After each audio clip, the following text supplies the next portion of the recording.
Welcome to the class. So today's topic is fetal monitoring in labor. It is a NICE guideline published on 14th December 2022. We begin with our tagline, that is Master MRCOG with concept-oriented clarity. So we will be discussing about the fetal monitoring and that also in labor. So what does this guideline covers? This guideline talks about assessment during the labor and methods of fetal monitoring, indications for continuous CTG monitoring in labor, use of CTG for monitoring during the labor, making care decisions based on CTG trace, fetal scalp stimulation, fetal blood sampling, and record keeping for cardiography. Okay, so these are the points which are covered in this particular guideline, and out of which the on almost all aspects, mainly the question SBA will be here. Then here again you have SBA, and interpretation you have EMQs. Okay, so these two are important from EMQ point of view, and rest are mostly from SBA point of view. Okay, so assessment during labor and methods for fetal monitoring. So whatever we are going to discuss, that is the monitoring during the labor. Okay, so use of CTG during the labor will be covered in this guideline, not before labor or the antenatal period. So what does the guideline say? Perform and document systemic assessment of the condition of the woman and unborn baby every hourly or more frequently if there are concerns. And we need to discuss the results of each hourly assessment with the woman and base recommendations about care in labor on her preferences. Okay, so every 1 hourly we are going to assess, and every hourly we are going to discuss the same things with the patient. Okay, so her reports, what we are going, her reports of the frequency, length, and strength of her contractions, any antenatal or intrapartum risk factors for fetal compromise, we are going to note the current well-being of the woman and unborn baby, how labor is progressing, and we will also include the birth companions in these discussions if appropriate, and if that is what the woman wants. Okay, so these are the things which we should know. Then what we have to remember is that fetal heart monitoring is a tool to provide guidance on fetal condition and not a standalone diagnostic tool.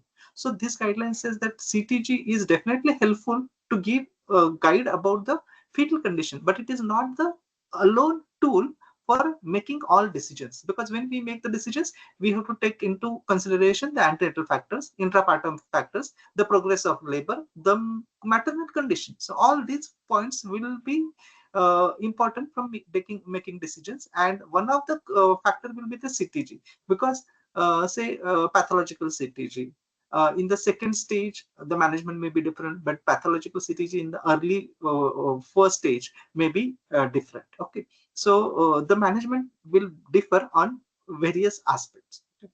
That is what the guideline wants to say, and what we have to ensure, the one-to-one support is maintained by having a midwife remain with the woman throughout the labor. So when the patient is in labor and early labor, the patient is reporting, what we have to do as an initial assessment. So perform an initial assessment of antenatal risk factors for fetal compromise at the onset of labor to determine whether intermittent auscultation or CTG is offered as an initial method of fetal heart monitoring. So when we are diagnosing that the patient is in labor, at that time only we have to assess the factors, whether is there an antenatal high risk factor. Say for example, she may be a case of preeclampsia, or it may be a case of FGR, or it may be a case of abnormal, or she is for vaginal breach. So these are the antenatal factors which we need to take into account, or some intrapartum factor we need to take, and we need to decide which method, that is whether we are going to put her for intermittent auscultation or continuous CTG monitoring. Okay, so explain to women that if there are no identified risk factors for fetal compromise, there is an increased risk of interventions with continuous CTG monitoring compared with intermittent auscultation, which may outweigh the benefits. So this is going to be the most important thing. So when the patient is absolutely low risk patient, she does not have antenatal risk factors, intrapartum risk factors. So we have to explain her that if we go for continuous CTG monitoring, it will increase the rate of intervention as compared to the intermittent auscultation, and this may outweigh the benefits. So this is going to be very important, and one should remember, because SBA can be asked what information we need to give or which sentence is correct. So continuous CTG monitoring increases the rate of intervention in a low risk patient. So advice, and the advice whatever will be given by the midwife or the obstetrician on the method of her fetal heart monitoring will take into account the whole clinical picture. We have already said only CTG monitoring will not be, our advice will not be based on the CTG, but it will be based on the whole clinical picture. Now, first see about the intermittent auscultation. So what does the guidelines say about the intermittent auscultation? Offer women with low risk of complications fetal heart rate monitoring with intermittent auscultation when in established first stage of labor. This we have already seen, low risk women, intermittent auscultation. And how this is to be done? This can be done with the help of pinard stethoscope or Doppler ultrasound. And how it is to be carried out? It is carried out intermittent auscultation immediately after a palpated contraction for at least 1 minute, repeated at least every 15 minutes, and record this as a single rate on partogram in the woman's notes. And we also have to record accelerations and decelerations required. Not only that, we have to palpate the maternal pulse simultaneously. Okay, so this is the correct way of monitoring. So we will auscultate, or the intermittent auscultation will be carried out immediately after the palpated contraction, and this will be carried out for 1 minute. It will be repeated every 15 minutes, and it will be recorded as a single rate on the partogram. Okay, like we will not mention it's a 115 to 120. Okay, 115 to 120. No, if the heart rate is 118, you have to write 118. Okay, don't write it as a range. And not only that, how frequently? Every 15 minutes you will do it. You will record it for 1 complete minute. Okay, and we will chart it on the partogram. Not only that, we have to palpate for the maternal pulse also along with, and we have to differentiate. Okay, and if there are any concerns, to ensure differentiation between the maternal and fetal heartbeats, and if no heartbeats is detected, offer urgent real ultrasound assessment to check the fetal viability. Okay, so if you don't hear the fetal heartbeat, then urgent real-time ultrasound is to be carried out. Okay, once the woman has signs of, or is in the confirmed second stage of labor, what we have seen up till now is in the first stage of labor. Now, how the intermittent auscultation should be carried out in the second stage of labor?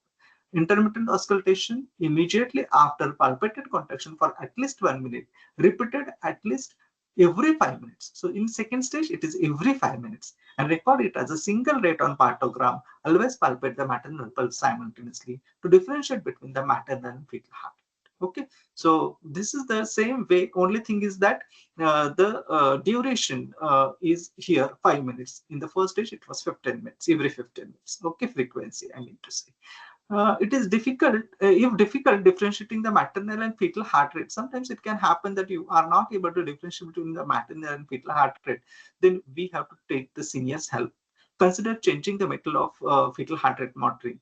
And if on intermittent auscultation, there is an increased heart rate more than 20 beats per minute from the start of the labor, or if you hear any deceleration, then increase the frequency of intermittent auscultation, that is after every consecutive contractions. And you also carry out full clinical review, including antenatal or existing or new intrapartum risk factors and maternal observations like vital parameters, contractions, etc., etc. So that you have to remember. Okay, so when you have any difficulty in differentiating maternal and fetal heart rate, first thing, seek senior's help. Second, consider changing the method of fetal heart rate monitoring. And if there are any concerns while you doing the intermittent auscultation, say for example, there is a rise in the fetal heart rate more than 20 beats per minute from the previous finding. Okay, or if you hear the deceleration, don't go or jump immediately for continuous CTG monitoring. What you will do, increase the frequency of. So in the first stage, it was every 15 minutes. In the second stage, it was every 5 minutes. So we may do after every contractions. Okay, or in the first stage, we may do it after 3 consecutive contractions. Okay, and carry out clinical, full clinical review. Okay. So this is what is, if you have any concerns during the intermittent auscultation. So is it clear about the intermittent auscultation? Any doubt about the intermittent auscultation, Dr. Sinchana or Dr. Amrita?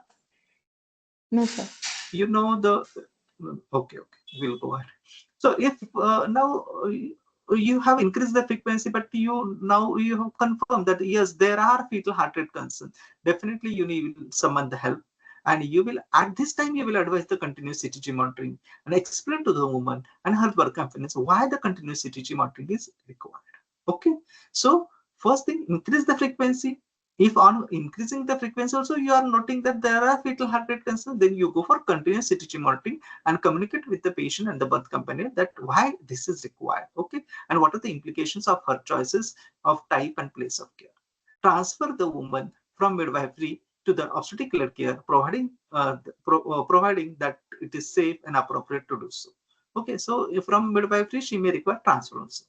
And now if you have put her on continuous CTG monitoring, but if it has come back to normal, the return to the intermittent auscultation, if continuous CTG monitoring has been started because of the concerns arising from intermittent auscultation, but the CTG trace is normal after 20 minutes. So uh, because of the concern, we'll start her on CTG. But if the CTG is normal, then we will come back to the intermittent auscultation. Okay, unless the woman decides to remain on continuous CTG monitoring.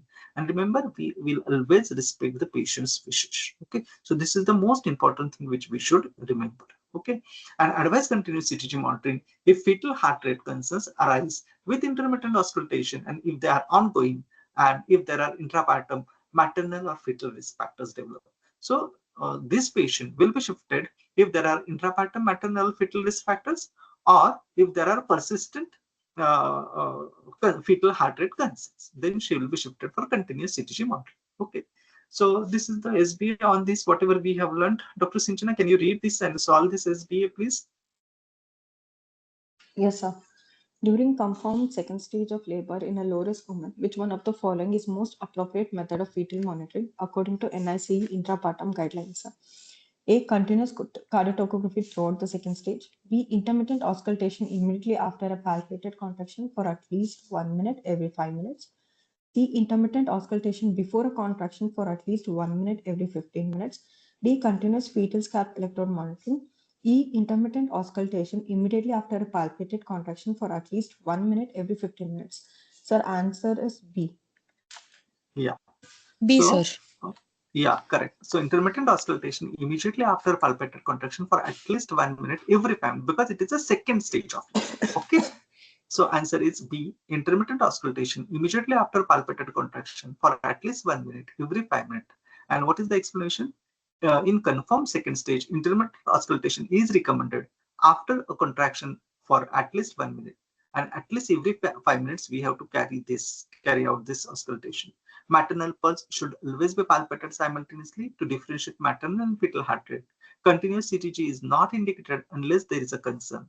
Intermittent auscultation every 15 minutes is appropriate for the first stage of labor and not for the second stage of the labor.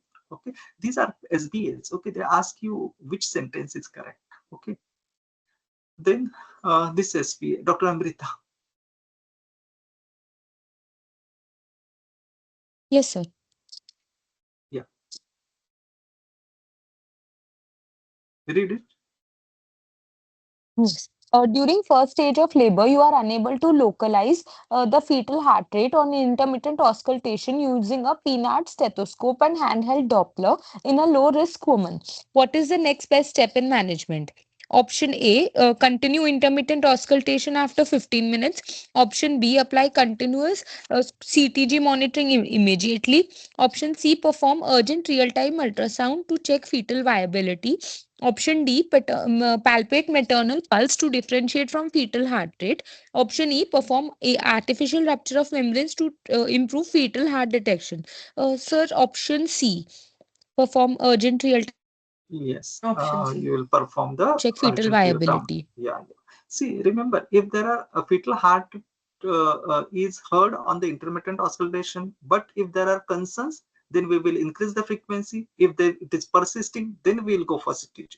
But if you don't get the look, or if you are not able to localize the fetal heart rate, then it is a real-time ultrasound. Okay, to check for the fetal viability. So perform urgent real-time ultrasound assessment to check fetal viability. Okay, if no fetal heartbeat is detected on auscultation using PNAD or Doppler, urgent real-time ultrasound should be performed to check fetal viability. Maternal pulse should always be palpated routinely to differentiate between maternal and fetal heart rates. But if no fetal heart is detected, the next step is to confirm viability with urgent ultrasound. Okay, applying CTG without confirming viability is not appropriate. Okay, continuing auscultation without confirming viability is not safe in this scenario. So you cannot, if you are not sure, get the ultrasound. Okay. Yes, Amrita, again, next Sir, question. sir, in Yes, sir. last question, During labor, if we Yes, don't get, yeah. Yes, yes, sir, Sinchana. in last question, if they only mention that FHS was not auscultated on PNAD, they don't mention Doppler, then is the Yeah, next step that we confirm with Doppler, or is it immediately real-time ultrasound? yes, your question is valid. See, we will go for the what you say. I have understood Yes, because we see use either a Pinard stethoscope or Doppler or ultrasound. I Doppler. feel it is either. They have Okay, not specified. So with both. it, so I think if we are selecting Pinard stethoscope, then the next step should not be a Doppler. Then it should be a urgent ultrasound. This is what I feel. Doctor. Yes, Okay. thank you, sir. There may be some difference of opinion, but this is taken from the guideline. So I will interpret in this particular. Okay, Yes. there might be some difference in the interpretation also. Yes, Doctor Amrita. Yes. During labor in a low risk woman, concerns arise on intermittent auscultation regarding fetal heart rate. Continuous CTG monitoring is commenced and the CTG trace is normal after 20 minutes. What is the next big step in management? Option A, continuous CTG monitoring for the remaining of labor. Option B, switch back to intermittent auscultation. Option C, perform fetal blood sampling to confirm fetal well-being.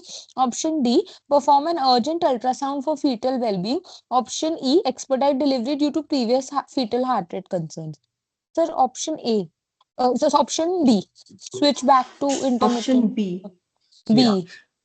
Dr. Sinchana, can you explain what the guideline says here in this particular case? Yes, sir. So whenever there is fetal heart rate concerns, despite on increased frequency of intermittent auscultation, we go for continuous CTG. But in continuous CTG monitoring, if the trace is normal even after 20 minutes, then we can switch back to intermittent auscultation in a low risk woman. Yes, doctor. Yes. Yeah. Just hold on, Dr. Sinchana. Just hold on. Yes. I have some other. Just a moment.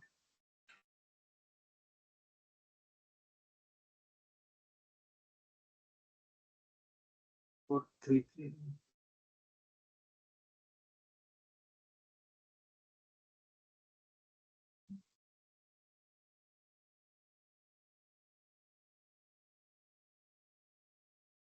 Yes. Okay. So we'll switch back to the intermittent auscultation. Okay, so this is the same explanation which Dr. Sinchana has told us. Okay, now coming to the continuous CTG monitoring. Okay, so offer continuous CTG monitoring as a part of fetal assessment if any antenatal or intrapartum risk factors for fetal compromise are present. So this is the most important thing, the antepartum and intrapartum risk factors, then go for CTG. Explain to the woman and her birth companion why continuous CTG is offered. It helps to monitor the baby's heart rate and contractions during the labor. It assesses the baby's condition using antenatal and intrapartum risk factors plus the CTG. Normal CTG means the baby is coping well with the labor. Heart rate changes are common, but they may indicate developing fetal compromise, and continuous CTG will help to detect these particular changes early. Okay, so we know that there are some heart rate changes. Okay, some kind of decelerations may also be there, but not all decelerations will be abnormal or may not detect fetal compromise. But definitely, it helps to detect overall fetal compromise once we interpret the CTG properly.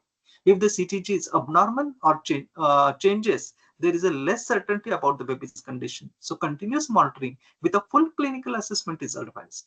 It may limit mobility and laboring in water. Care decisions will be based on her preferences, her condition, and baby's condition during the labor. Okay, so this is what we need to explain why we are putting her on continuous CTG and what is the use of this particular CTG.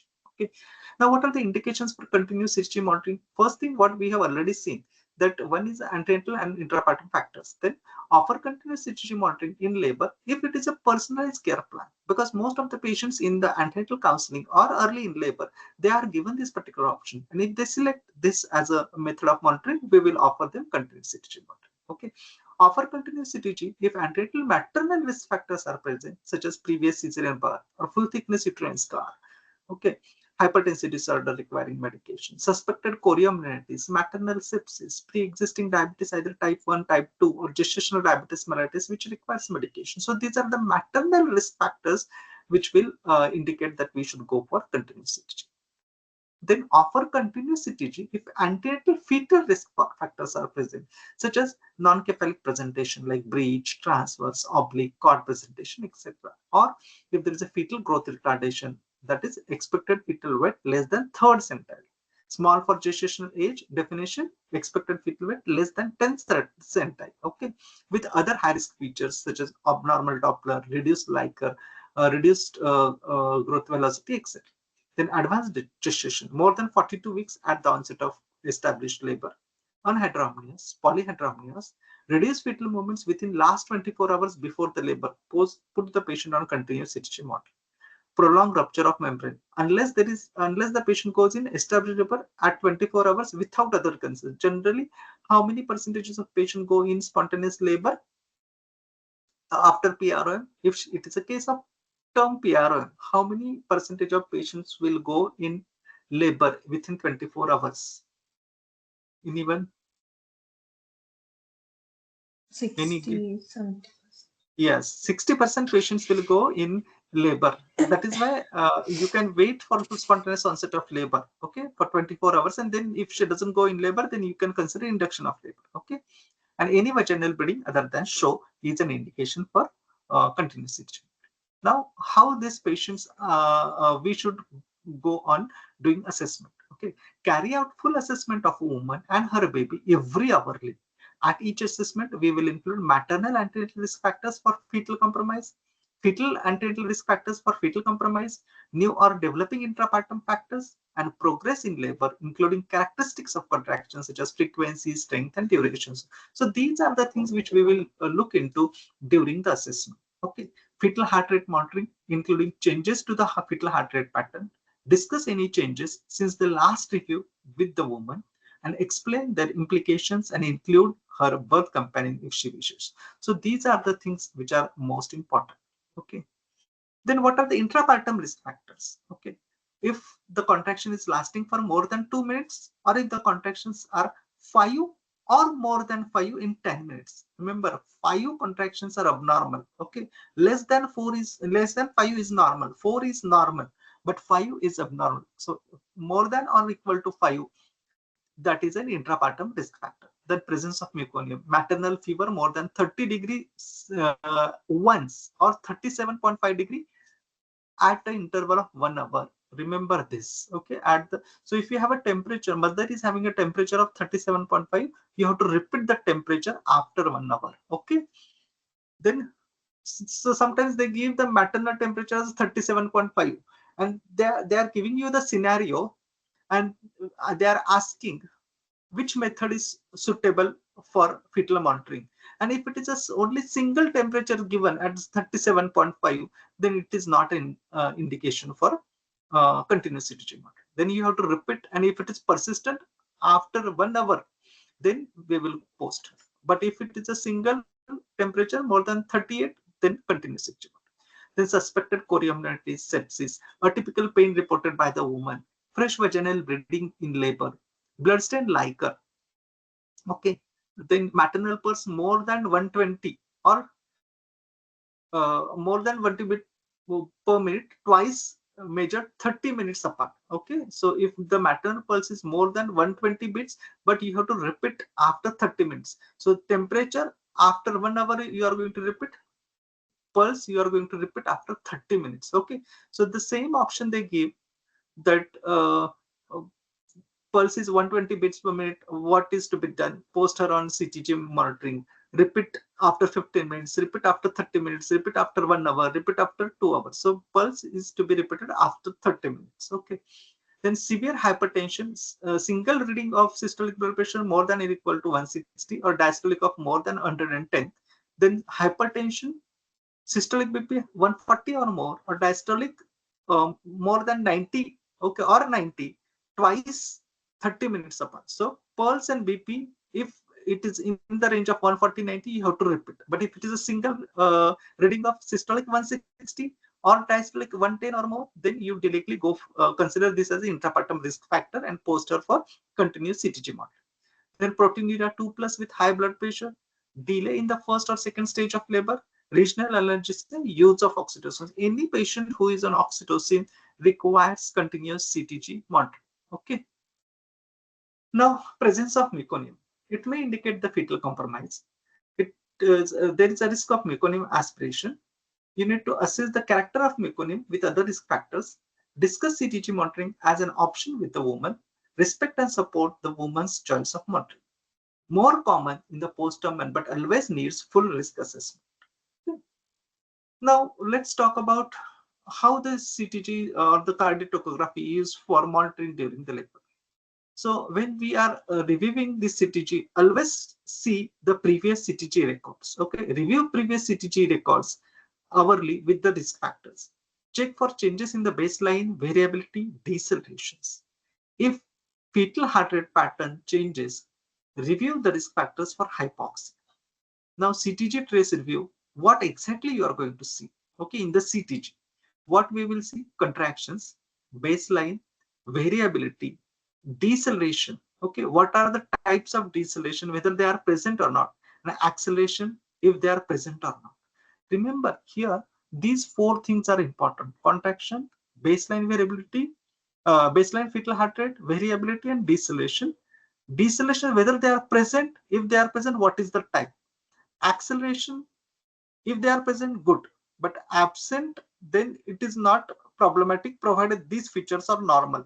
That is why acceleration, if they are present, is good, but deceleration, whether they are present or not, if they are present, what is the type of deceleration, that you have to note it down. Okay. And now what we are going to see in the subsequent slide, we are going to see all these individual features, how they are to be reported. Okay. So what does the normal CTG include? So coming to the baseline. Baseline is 110 to 160 beats per minute with normal variability. Continue usual care, low risk of acidosis. So if you have a normal baseline, which is 110 to 160, no intervention is required. Expectant management, we will continue with the usual care. If continuous, if there is a confusion between maternal and fetal heart rate, then discuss methods with the woman and support her choice. Option will include pinard auscultation, bedside ultrasound, continuous maternal heart rate monitoring, fetal scalp electrode. With maternal heart rate monitoring, you can put the pulse ox to the mother, and you can put the fetal scalp electrode also. Okay, and palpate maternal pulse while listening to the fetal heart rate. So these are the ways by which you can differentiate between maternal and fetal heart rate. Okay, if maternal and fetal heart rate differentiation is not clear, then if still unsure of fetal heart is absent, then urgent obstetric or senior midwife review you will do. And ensure CTG stress quality, adjust the position or use the scalp electrode if required. So you can adjust the probe or use the scalp electrode. Okay. Now there are features of CTG to categorize. There are four features we will assess, that is contractions, baseline fetal heart rate, then variability and deceleration. These are the four important features. Then CTG will be categorized as a white, umber. Each feature will be categorized as a white, umber, or red. That is, contractions is categorized only into white and umber, while the rest of the features, that is baseline fetal heart rate, variability, and deceleration, they will be categorized into either white, umber, or red.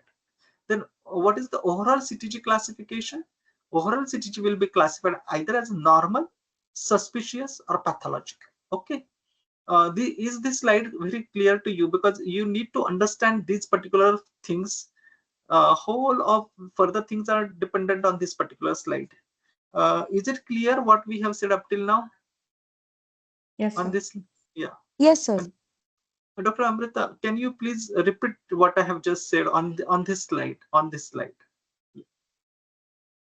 Yes, sir.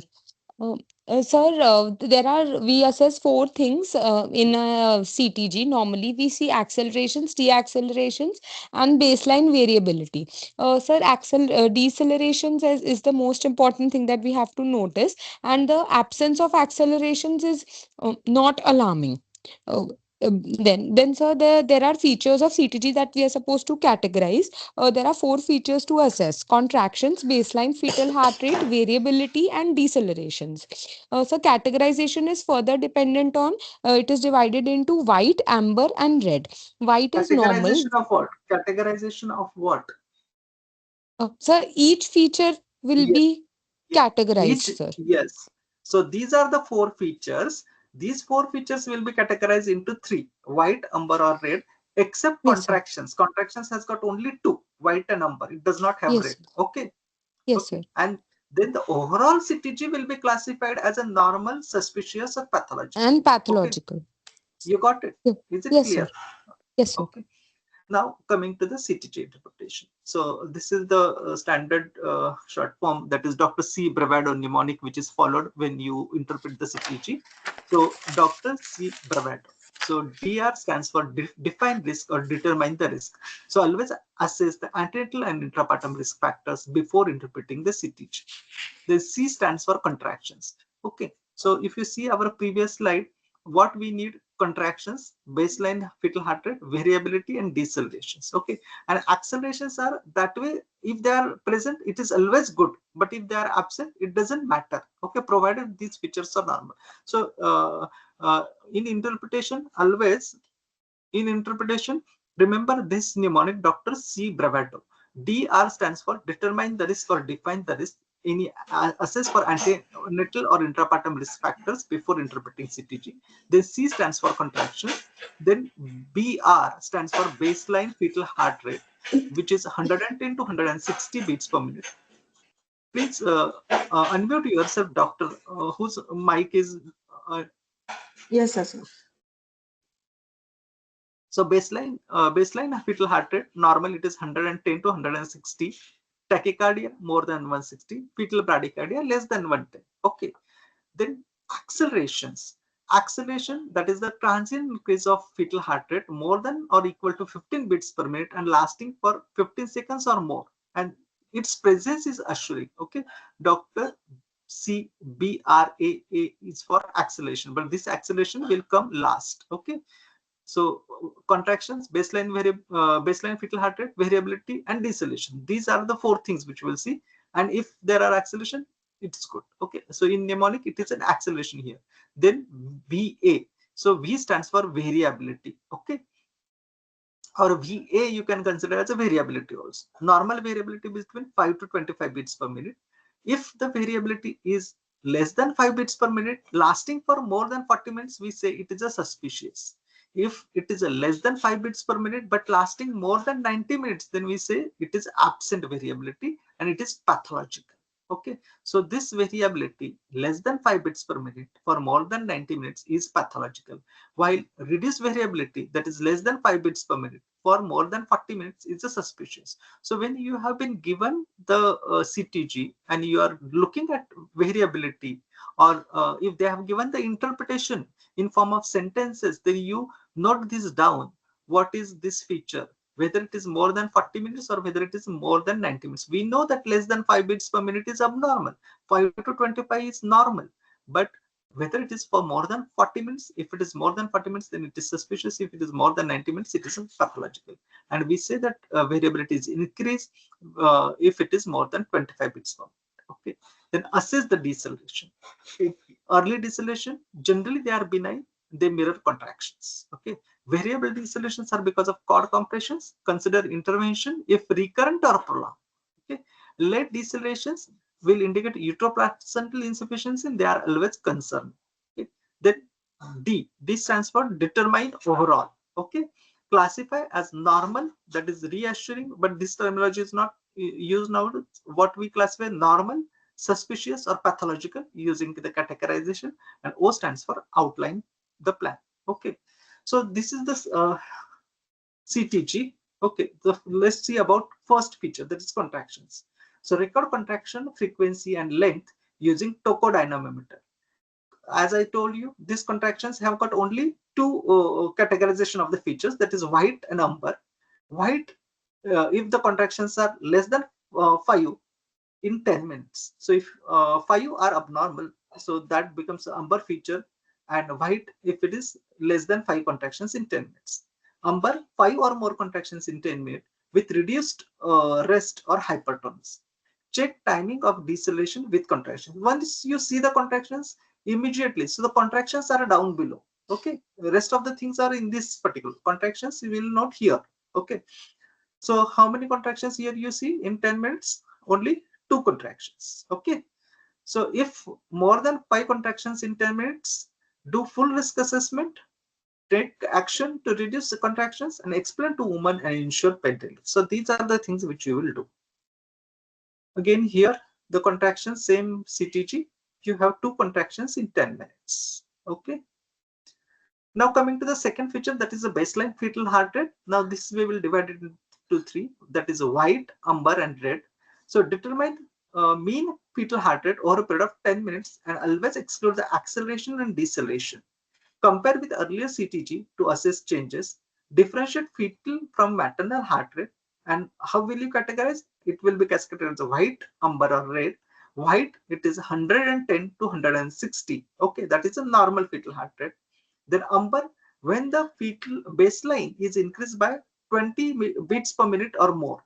Okay, so in the previous CTG monitoring, if the baseline was 115 and if it is 140 now, that is, it is increased by 20, then in that particular case, definitely this is umber. Okay, so the baseline, if it is, even if it is within the same range, but if it is increased by 20 beats per minute, then also it becomes umber. The other umber is 100 to 109 beats per minute, and if you cannot determine the baseline, that becomes an umber feature. Red feature, less than 100 beats per minute or more than 160 beats per minute, that forms a red. Okay, so the base here is a baseline fetal heart rate. Okay, so the most important thing, you have to exclude the acceleration or deceleration, and you have to go on this. So here baseline is somewhere around 120 beats per minute. Okay, so here they have given the baseline of 120 beats per minute. That is how you read the CTG. Then coming to the variability. Okay, how to assess? Look at the minor oscillation. Okay, generally 3 to 5 cycles per minute they are happening. Measure difference between the highest and lowest heart rate in 1 minute. Okay, exclude acceleration and deceleration. Okay, same thing here, you will exclude the acceleration, and you this is also acceleration, this is also, you will exclude this, and you will note down here. Okay, so these are the minor acceleration oscillations, you can say, and you will measure between these two. Okay, so uh, then key points for variability: assess by measuring the difference between the highest and lowest heart rate in 1 minute, exclude acceleration and deceleration. Reduced variability can be due to fetal sleep or opioids, but review for hypoxia or infection. Rising baseline plus low variability is concerning. If less than 5 beats per minute or for more than 30 minutes with antenatal or intrapartum risk factors or other CTG changes, you need to go for urgent review and expedite the birth. So if you have a baseline variability less than 5 beats per minute for more than 30 minutes, and there are antenatal or intrapartum risk factors or other CTG changes, what you need to do is urgent review and consider expediting the birth. Okay. So this is the variability. Variability is approximately 10 here. Is somewhere 8 to 10 definitely is the variability. Okay. This is the reduced variability. So less than 5 bits per minute. So this is only 10 minutes they have given, plus here I think we will have total 15 minutes. So this becomes a suspicious if this is the only features. Okay. Then coming to the deceleration. So CTG deceleration. Okay. So what is the definition? drop in the FHR for more than 15 beats per minute below the baseline and it is lasting for 15 seconds or more. It may appear shallow if the variability is reduced. What we need to assess? So see for the timing with respect to the contraction and then categorize or the type these decelerations are early, variable or late. Okay. Then we need to note down the duration and whether it is returning back to the baseline or not. How long it is present and whether it is repetitive or not. What do you mean by repetitive? If the deceleration is happening with more than 50% of contractions, then we say that it is a repetitive deceleration. Suppose you have got a 20-minute CTG and there are 6 contractions, and if it is with 3 or 4 contractions, then the deceleration is present with 3 or 4 contractions, that is 50, more than 50% of contractions, then we will say this as a repetitive deceleration. Okay. And we also need to note down the shouldering and the variability. What is shouldering? So once the deceleration comes back to the baseline, generally there is a overshooting above the baseline and then it comes back to the baseline. Okay. And what is the variability within the deceleration? These are the things which we need to look into it while reporting the deceleration. Then what are the concerning features? This is the most important thing about the variable deceleration. You need to note down the concerning features of the variable deceleration. Concerning features are 4. Okay. If the deceleration is 60 seconds or more duration, then reduce variability within the deceleration, slow or absent return to the baseline. That means the deceleration is happening, but it is not going back to the normal. Okay. Third, there is a loss of shouldering. So if these features are present, then we call it as a concerning features about the variable deceleration. Okay. And we will describe any deceleration as early, variable or late. Okay. Avoid the word typical or atypical. So what is a white? So if there are no deceleration or if there are early decelerations, okay. Third, variable deceleration, but there are no concerning features. So these are white. So you have a variable deceleration, but there are no concerning features, and there are 4 concerning features. Can anyone repeat these concerning features which I told you? Yes. Anyone? Deceleration lasting for 60 seconds. Yeah. Deceleration with reduced variability. If there is slow or absent return to baseline, and there is loss of shouldering. Yes. Slow or absent return to the baseline, loss of shouldering, reduced variability, and 60 seconds. Okay, so these are the 4 features. So if there are no such concerning features, it becomes a white. Okay, there is a variable deceleration, but there are no concerning features. Now, what is suspicious? Here, the word repetitive is very important, whether it is repetitive or non-repetitive. So if you have a repetitive variable deceleration, but the duration is less than 30 minutes. Okay, repetitive means it is associated with 50% or more contraction. Okay. Now you have got a variable deceleration that is happening again and again, but the duration is less than 30 minutes. It is suspicious. Okay. But you have a variable deceleration with concerning feature more than 30 minutes. That is a non-repetitive. Okay. So you have this non-repetitive variable deceleration with concerning feature, then lasting for more than 30 minutes. It is a suspicious feature. And repetitive late deceleration less than 30 minutes is also a umber feature. Okay. So you have got late deceleration, but less than 30 minutes, it is umber. Okay. Now repetitive variable deceleration with concerning feature more than 30 minutes. Okay. You have got a repetitive variable deceleration. There is a concerning feature and it is lasting more than 30 minutes. It is pathological. Repetitive late deceleration more than 30 minutes also red deceleration, red feature. Then acute bradycardia in single prolonged deceleration for 3 or more minutes is a red or pathological. So if you have got a long 3-minute lasting for this particular, you will think of, for what we will think of, if you get a single prolonged deceleration more than 30 minutes, anything else, any clinical condition you will think of? Yes. Called prolapse. Yes. So you have to rule out obstetric emergency, either cord prolapse or rupture uterus or something like that. Okay. That is what they call it as acute events. Okay. Then what will be the action points? Longer or later the deceleration increased risk of fetal compromise. So if the deceleration is lasting longer, there is a high chances of fetal compromise, especially if rising baseline, tachycardia, reduced variability, etc. You will start conservative measures and urgent review if deceleration is more than 30 minutes with rising baseline or reduced variability. And we will also take into account other risk factors. Okay, so first what we will do, we'll start the conservative measures and we'll do the urgent review if the deceleration is for more than 30 minutes. Okay, then urgent review if persistent variable deceleration with other CTG changes, and if variable deceleration without concerning features and no other CTG changes, continue monitoring. I told you, variable deceleration without concerning features and other CTG features are also normal, then continue the monitoring. Okay. Same thing is given here. If variable deceleration persists with along with other CTG changes, urgent review by the obstetrician and senior midwife. There is a risk of fetal compromise and acidosis in these cases. If there are variable deceleration, but there are no concerning features, other CTG changes are not there, it is common, usually due to cord compression, can be normal in uncomplicated labor, support maternal position change and mobilization. Okay. And for early deceleration, they are uncommon but benign, usually due to head compression. There are no associated CTG changes and no reduced variability or the baseline rise. Okay. So among this, late deceleration always pathological. Then variable deceleration with concerning feature will depend upon the duration. Okay, whether they are repetitive or non-repetitive, and what is the duration. Accordingly, they will be either suspicious or they will be red.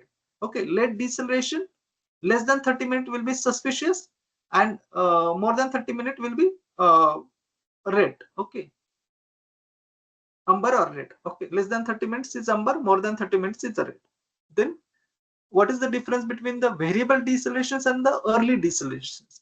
Okay, variable decelerations are very common. They are often normal in uncomplicated labor.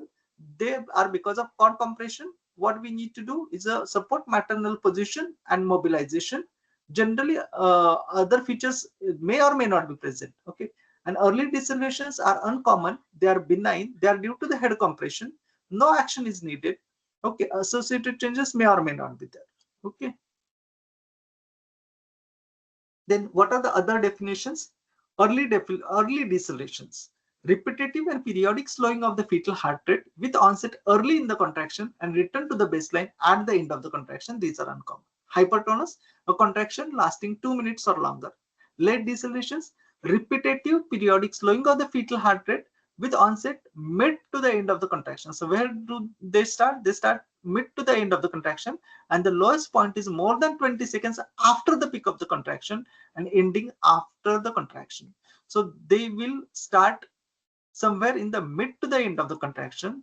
The lowest point will be 20 seconds after the peak of the contraction. Okay, so this is the peak of the contraction. There will be deceleration. The peak of the deceleration will be 20 seconds after the peak of the contraction and ending after the contraction. Okay, and what are the variable decelerations? That is intermittent periodic slowing of the fetal heart rate with variable time in relation to the contraction. Okay, so these are the definitions of decelerations. Now identify the deceleration. What type of deceleration it is? This, look at this. Early This is deceleration the contraction. This is the peak of the contraction. This is the deceleration aligns with in the early. Okay, because this is matching. Okay, this is the peak. these This are is the peak. late deceleration because they're starting somewhere in the Yeah, mid or towards end of the contractions, and they're coming to yeah, baseline after the contraction ends. correct, correct. So these are late contractions, the late deceleration. Now, what about this?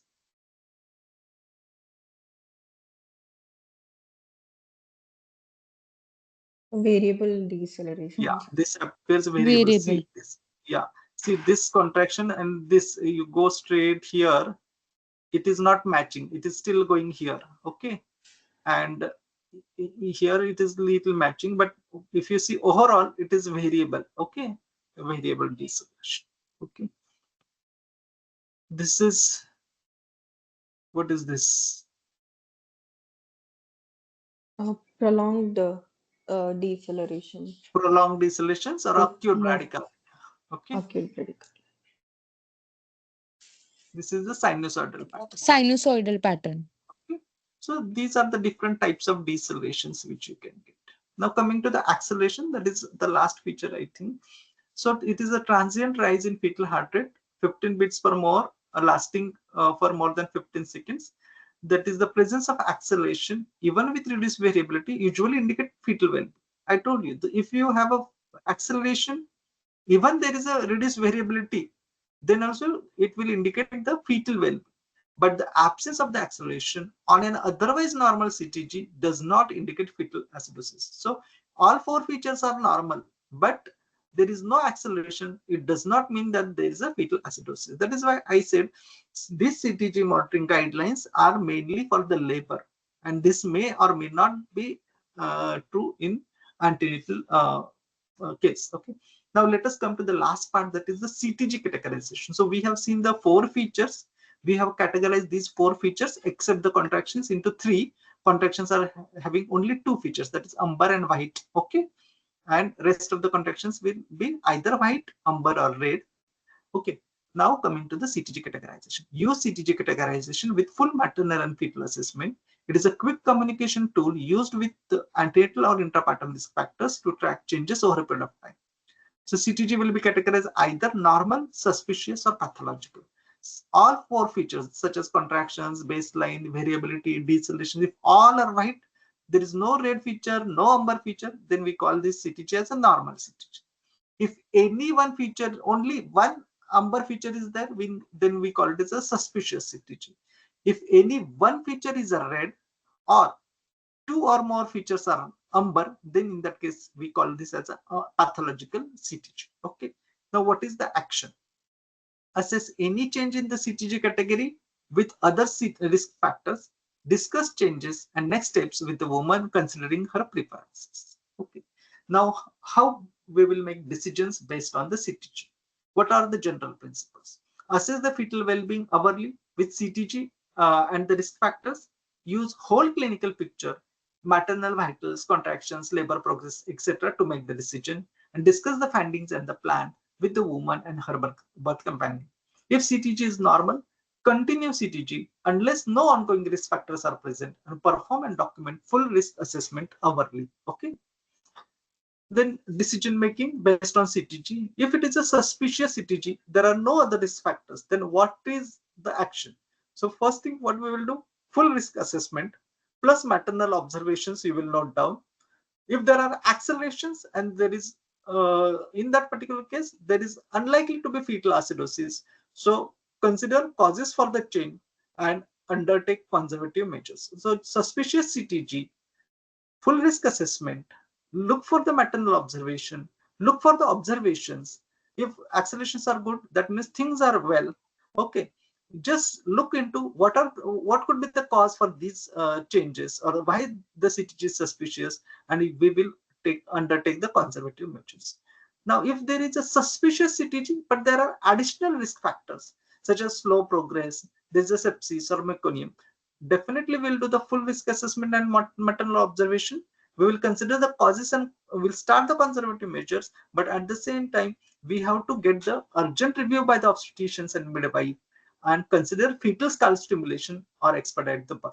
So suspicious CTG with additional risk factors, urgent review by the obstetrician senior midwife, and consider the fetal scalp stimulation. Okay, so these are the next step they can ask you on the what is the next step here. Okay, then pathological, you have an urgent review by the obstetrician and senior midwife in this particular case, and exclude acute events such as cord prolapse, abruption, etc., or rupture. Okay, and you will do the full risk assessment and conservative measures, but that will be after this, once you rule out these particular things. Okay. Then next, what are the underlying causes and what are the conservative measures? Okay, if fetal well-being concerns, then we'll change the maternal position, encourage mobilization or alternative position, and avoid supine position. If there is a hypotension, then only we will give IV fluids. So do not give IV fluids unless she is hypotensive or she is in sepsis. If hypotension is there after the epidural, give IV fluids, left lateral position, and call anesthetist. If there are excessive contractions, reduce or stop oxytocin if it is used, and consider tocolysis such as subcutaneous terbutaline 0.25 milligram or 250 milligram. Okay. Then what not to offer? Do not offer maternal facial oxygen unless there is a maternal hypoxia or pre-anesthesia. Do not offer amnioinhibition for fetal resuscitation. Okay, so these are the things which are not indicated. Okay. If CTG remains pathological after the measures, further urgent review will be required. Reassess and consider expediting the birth. Have low threshold for expediting if evolving risk. Here they are not mentioning whether to perform cesarean section, whether to go for instrumental delivery. Okay, so this all will depend upon the clinical picture, whether she is a primigravida, multigravida, what is the stage of the labor, where is the station. So what actually they in RCOG examination they will give you the clinical findings and they will give you the option. Okay, they will give you the station, position of the fetus, and then you have to select whether to go for a forceps delivery, vacuum delivery, or whatever, cesarean section, etc., etc. Okay, so if acute bradycardia or deceleration for more than 3 minutes, then urgent obstetric review. If acute events, expedite the birth. Conservative measures if indicated. Prepare for urgent birth plus neonatal support. And if it is persisting, this deceleration or the bradycardia is persisting for more than 9 minutes, you have to go for expediting the birth and earlier if the risk factors are present. Okay, if recovery is before 9 months, then you will reassess the woman and then you will take a call on this. Okay, when expediting the birth, document the time of urgent review and the decision time. So when was the review done and what is the decision time that you need to document. Then coming to the fetal scalp stimulation. If CTG is suspicious and associated with the risk factors, consider digital scalp stimulation. This we have seen in the previous slide also. If you have a CTG which is suspicious and there are other associated risk factors, you will consider digital scalp stimulation. On scalp stimulation, if you get acceleration and there is a sustained CTG improvement, then you will just continue to monitor that particularly. If there are no acceleration, you will suspect the fetal compromise and that may need the expedited birth. Okay, then coming to the fetal blood sampling. Currently NICE does not recommend due to limited evidence. So fetal blood sampling is not an option nowadays. Okay. Now coming to the last part, record keeping. Here, this particular thing is always asked as a SBA. Okay. So what about the record keeping? What does the guideline say? Before monitoring, when you take out the CTG, always check the time and date on the machine, whether because everything is digital, so you always check when you are taking or out the record. Okay, whether the date and time on the machine is correct or not. Ensure the paper speed 1 centimeter per minute. That speed should be there, and label with woman's name, date of birth, hospital, NHS number, pulse, date, etc. So these findings should be entered on the CTG.